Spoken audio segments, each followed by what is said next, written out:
Recently, the University of Nebraska reported that extreme weather has cost American soybean farmers an estimated $11 billion in unrealized yield potential over the past 2 decades.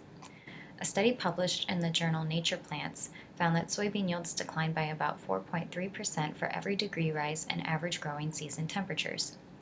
They also found that yields dropped when May, July, and September were wetter than normal, and if June and August were drier. The result, soybean yield gains, which have been about 0.8% a year, could have been 30% higher if it weren't for the drastic weather changes.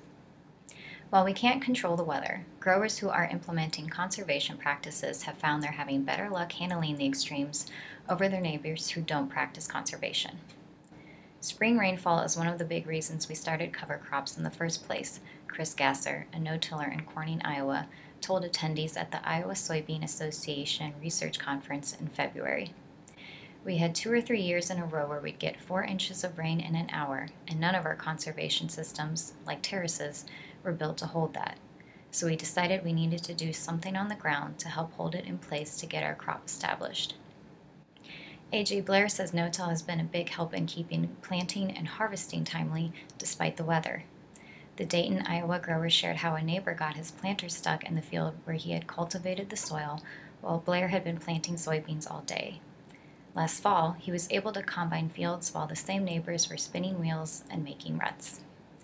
With the weather we've gotten the last couple years, I think we've seen the dividends on the ground we're working on with conservation practices, he says.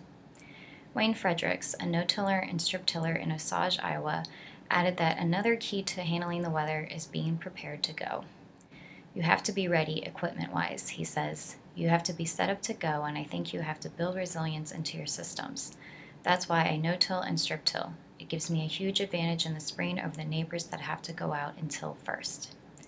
We don't always get the opportunity to go when it's ideal, so be prepared to be ready when you can.